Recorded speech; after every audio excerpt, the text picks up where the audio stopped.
Shalom, Bapak Ibu yang dikasihi Tuhan. Selamat malam, selamat bergabung kembali di Bible Study Online CK7. Hari ini kita akan sama-sama membahas dalam kitab Mazmur dan pasalnya yang ke-9. Dan sebelum kita masuk lebih dalam lagi, saya ajak Bapak Ibu untuk sama-sama menyembah Tuhan, sama-sama kita bermazmur bagi Tuhan, dan sama-sama kita minta urapan Tuhan turun atas kita. Mari kita sembah Dia.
Terbang tinggi di tengah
ku nantikan, Kau yang ku sembah.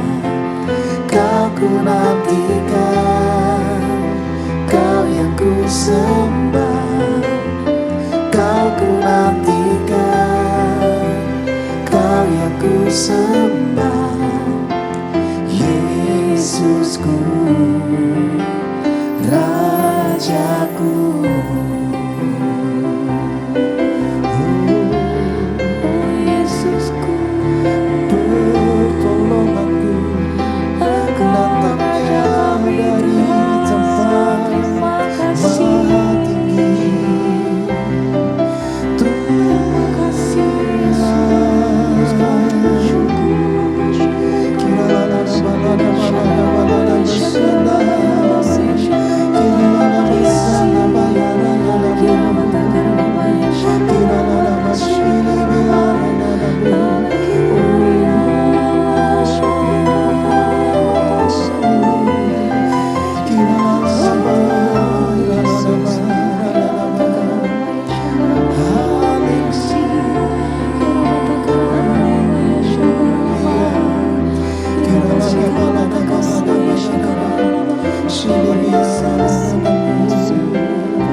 Engkaulah perisaiku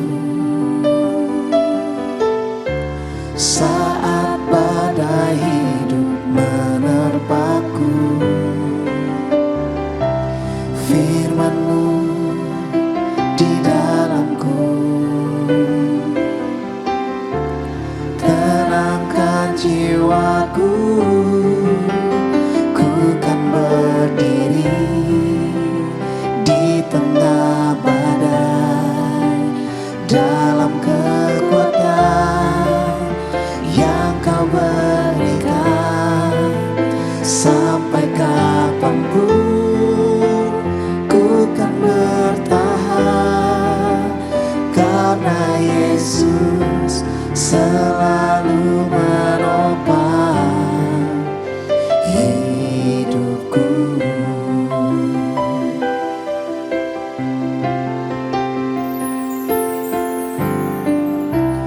Engkaulah perisaiku saat badai hidup menerpaku. Firman-Mu di dalamku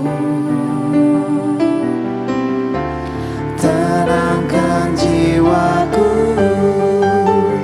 Ku kan berdiri di tengah badai, dalam kekuatan yang Kau berikan. Sampai kapanpun ku kan bertahan, karena Yesus selalu menopang. Ku kan berdiri di tengah badai, dalam kekuatan yang Kau berikan. Sampai kapanpun ku kan bertahan, karena Yesus selalu menopang hidupku.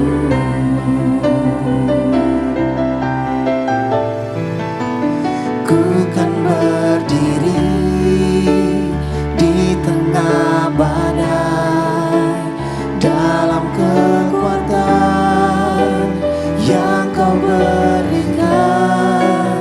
Sampai kapanpun ku kan bertahan, karena Yesus selalu menopang.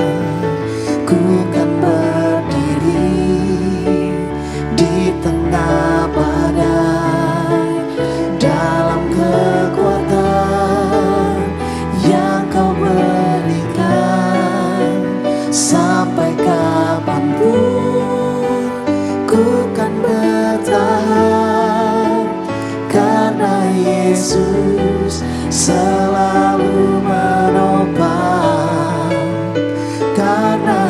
Yesus selalu menopang, karena Yesus selalu menopang hidupku.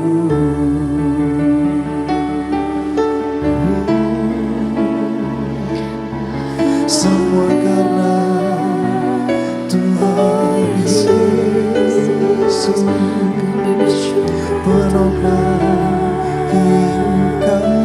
Sebab Engkaulah perisai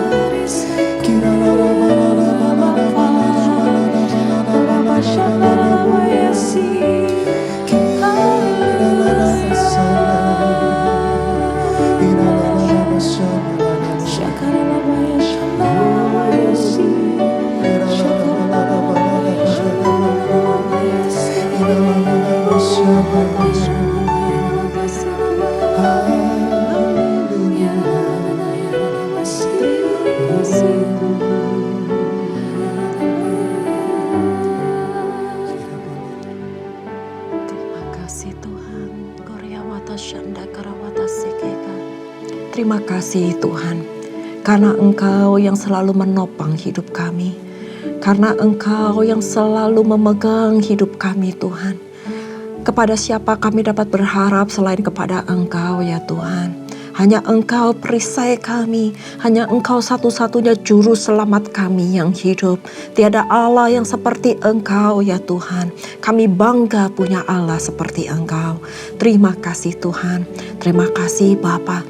Biar puji-pujian ini Tuhan boleh keluar dari dalam hati kami yang paling dalam Tuhan. Ini sebagai ungkapan doa kami, ini sebagai pengagungan kami bahwa kami memiliki Engkau Allah yang hidup. Hanya kepadamu kami dapat bersandar.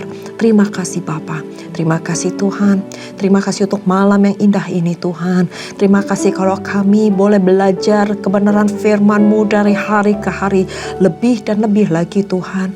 Urapi setiap kami Tuhan. Mampukan kami Tuhan untuk dapat mengerti apa yang menjadi isi hati-Mu. Dan mampukan kami Tuhan untuk menjadi pelaku-pelaku firman.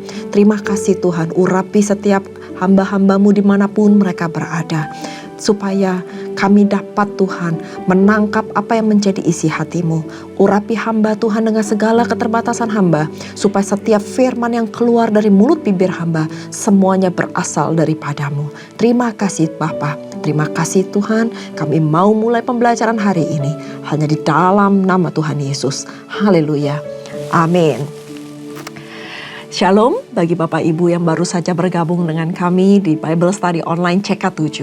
Nah, pada hari ini kita akan sama-sama belajar dari Mazmur 9 dengan perikop Allah pelindung orang-orang saleh.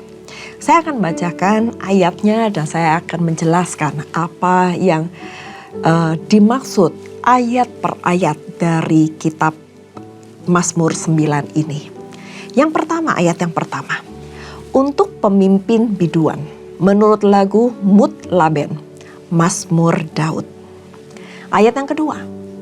Aku mau bersyukur kepada Tuhan dengan segenap hatiku, dan aku mau menceritakan segala perbuatan-Mu yang ajaib.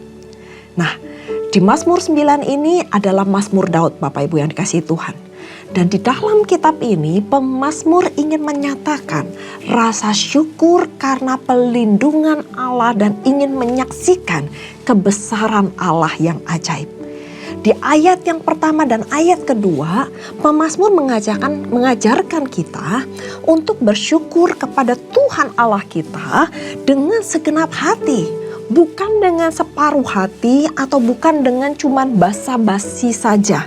Bukan cuman dari mulut aja kita bersyukur, tetapi hati kita menggerutu, hati kita ngomel, hati kita komplain sama Tuhan.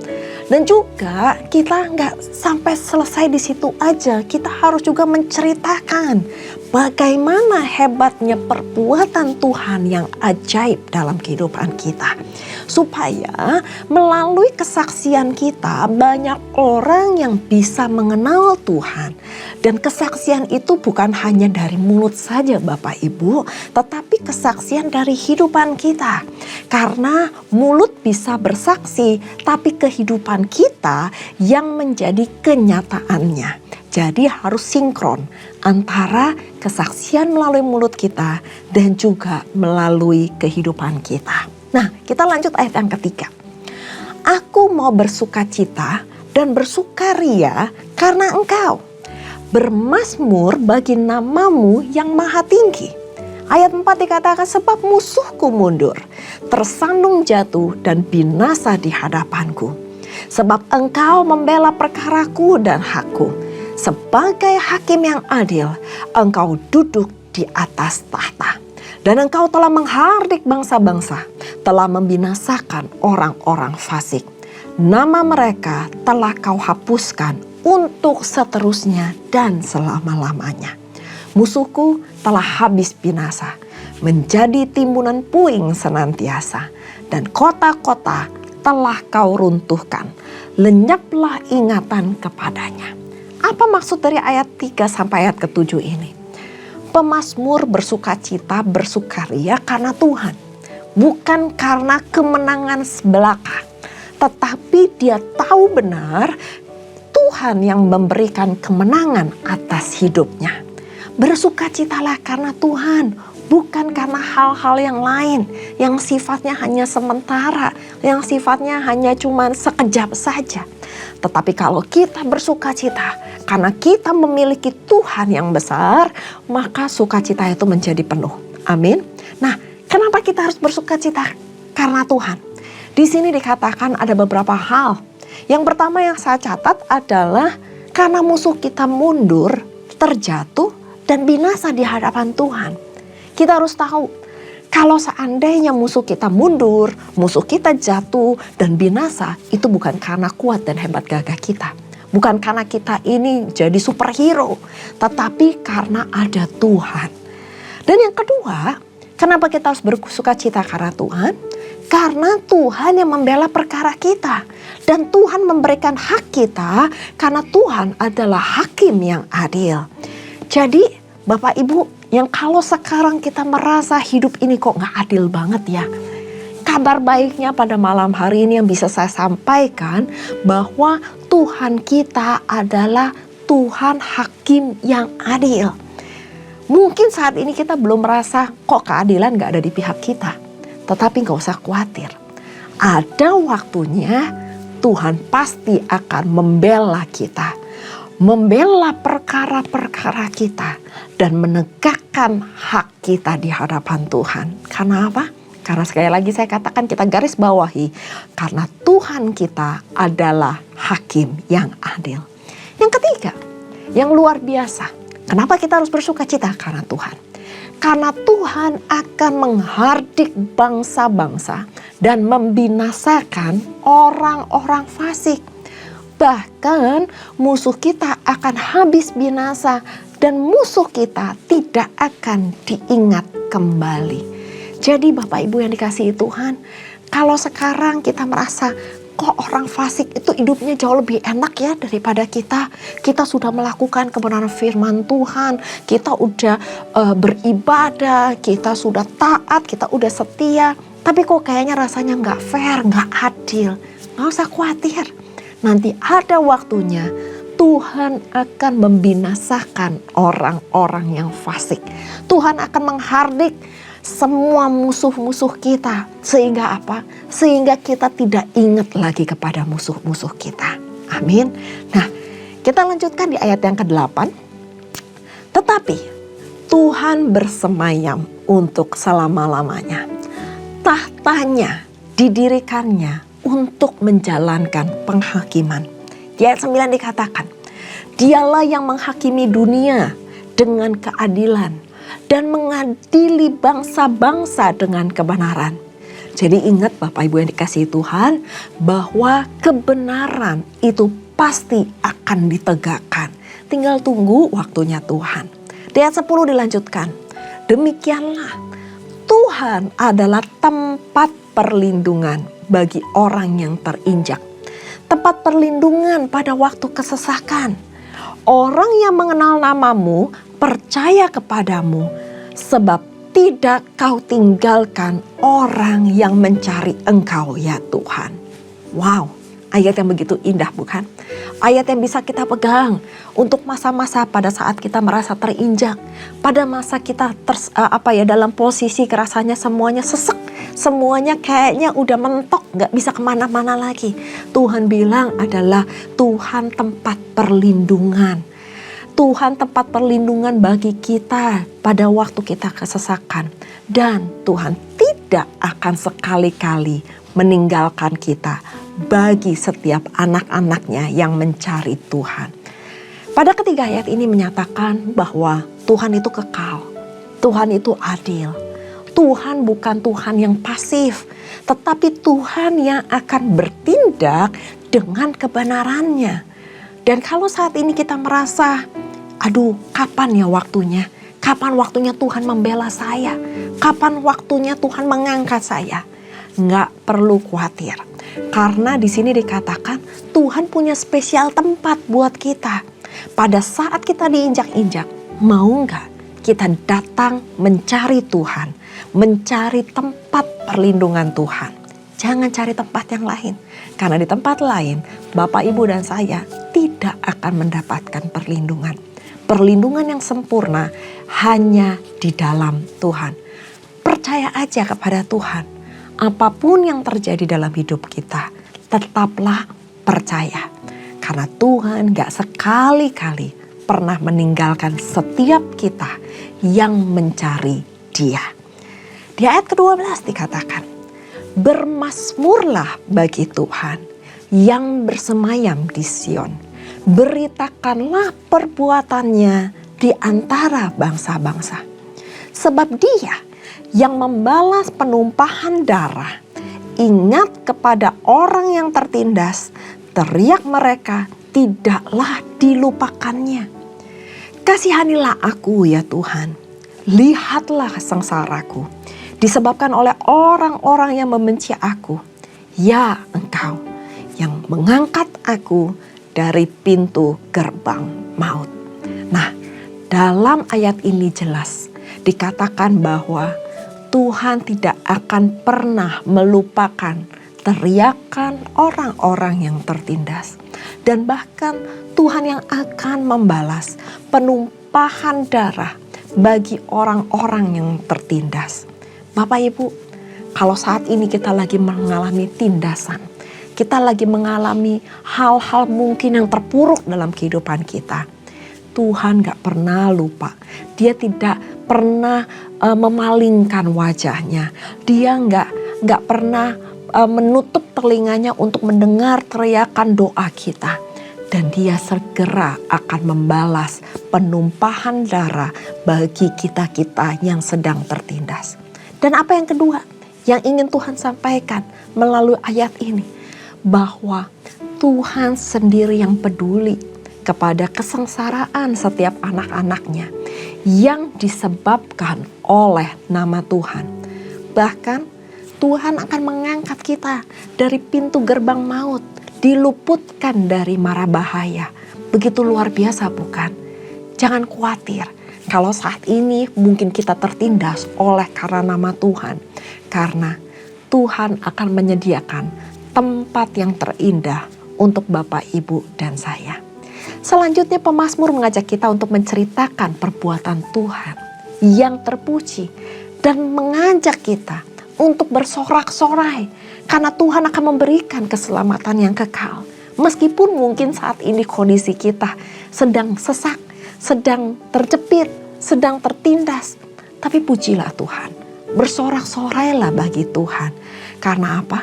Karena ada saatnya Tuhan membuat bangsa-bangsa tertangkap seperti jaring yang mereka pasang sendiri. Dan orang-orang fasik akan tertangkap dalam jeratnya sendiri. Dan Tuhan pasti akan memperkenalkan dirinya saat penghakiman. Di ayat 15 dikatakan, supaya aku menceritakan segala perbuatanmu yang terpuji dan bersorak-sorai di pintu gerbang Putri Sion karena keselamatan yang daripadamu. Keselamatan satu-satunya yang dapat kita peroleh hanya dari Allah Bapa melalui anaknya Tuhan Yesus Kristus. Ayat 16 dikatakan, bangsa-bangsa terbenam dalam pelubang yang dibuatnya. Kakinya tertangkap dalam jaring yang dipasangnya sendiri. Dan Tuhan telah memperkenalkan dirinya. Ia menjalankan penghakiman. Orang fasik terjerat dalam perbuatan tangannya sendiri. Higayon, Selah. Nah, di sini ada dua arti kata, higayon dan Selah. Apa arti higayon dan Selah yang dimaksudkan di sini? Saya pelajari bahwa higayon adalah petunjuk bagi yang memainkan alat musik. Karena mazmur itu adalah sebuah nyanyian, sebuah mazmur, sebuah puji-pujian. Nah, higayon adalah petunjuknya bagi yang memainkan alat musik tersebut. Pada dasarnya pemusik selalu membutuhkan petunjuk agar musik yang dimainkan memiliki arah dan tujuan yang benar. Begitu juga dengan hidup kita. Hidup kita juga perlu arah, perlu petunjuk, yaitu firman Tuhan yang akan mengarahkan kita kepada yang benar. Dan apa artinya Selah? Selah artinya rehat, istirahat, berhenti sejenak. Dan kalau kita baca ayat selanjutnya di ayat 18, 19 dan seterusnya sampai akhir. Orang-orang fasik akan kembali ke dunia orang mati. Ya, segala bangsa yang melupakan Allah. Sebab bukan untuk seterusnya orang miskin dilupakan. Dan bukan untuk selamanya hilang harapan orang sengsara. Bangkitlah Tuhan, janganlah manusia merajalela. Biarlah bangsa-bangsa dihakimi di hadapan-Mu, dan biarlah mereka menjadi takut ya Tuhan, sehingga bangsa-bangsa itu mengakui bahwa mereka manusia saja. Selah. Sebagai penutup, ketahuilah ada waktunya Tuhan bahwa penghakiman pasti terjadi, dan gak selamanya orang benar itu ditindas, dilupakan, dan mungkin diinjak-injak oleh orang fasik. Bahwa pasti Tuhan akan membangkitkan anak-anak Tuhan yang percaya dan berseru kepadanya. Ini adalah kabar baik untuk Bapak, Ibu, dan saya yang setia menantikan pertolongan Tuhan dalam kesesakan. Terus berharap kepada Tuhan, terus berseru kepada Tuhan, terus berdoa kepada Tuhan. Karena Tuhan tidak pernah meninggalkan anak-anaknya. Mari kita berdoa. Bapa kami yang baik, terima kasih Tuhan untuk firman yang telah kami baca pada hari ini Tuhan. Terima kasih Tuhan bahwa Engkau adalah pembela kami yang agung. Engkau adalah tempat perlindungan bagi orang-orang yang saleh, bagi orang-orang yang setia akan Engkau. Dan kami berdoa, kami bersyukur Tuhan, karena kami tahu pengharapan kami hanya di dalam Engkau. Dan pengharapan kami gak akan pernah sia-sia. Kelak satu saat Tuhan, kami percaya bahwa Engkau akan membangkitkan kami di antara orang-orang fasik. Dan Engkau akan memberikan kepada kami apa yang menjadi hak kami. Dan Engkau akan memeluputkan kami dari pintu gerbang maut. Karena keselamatan daripadamu itu adalah kekal. Terima kasih Tuhan. Biarlah Tuhan firman ini boleh menjadi kekuatan. Firman ini boleh menjadi penghiburan bagi setiap jemaat-Mu yang saat ini mengalami kesesakan. Engkau tolong Tuhan, Engkau hibur, Engkau pulihkan kondisi mereka satu persatu. Apapun yang menjadi pergumulan mereka, Engkau Allah yang tidak pernah lalai akan janji-Mu. Terima kasih Bapa, terima kasih Tuhan. Dan sebelum kami berpisah satu dengan lainnya, kami rindu untuk menerima berkat yang daripada-Mu. Bapak Ibu yang dikasihi Tuhan, sebelum kita berpisah, mari kita mengangkat kedua tangan kita dan kita siap menerima berkat. Terimalah berkat yang melimpah-limpah dari Allah Bapa, kasih karunia di dalam anaknya yang tunggal, Tuhan kita Yesus Kristus, dan persekutuan manis dengan Roh Kudus menyertai Bapak Ibu sekalian mulai saat ini sampai Tuhan Yesus datang untuk kedua kalinya, menjemput kita di awan-awan permai dan bahkan untuk selama-lamanya. Mari kita yang sudah menerima berkat, sama-sama katakan, amin. Tuhan Yesus memberkati. Shalom.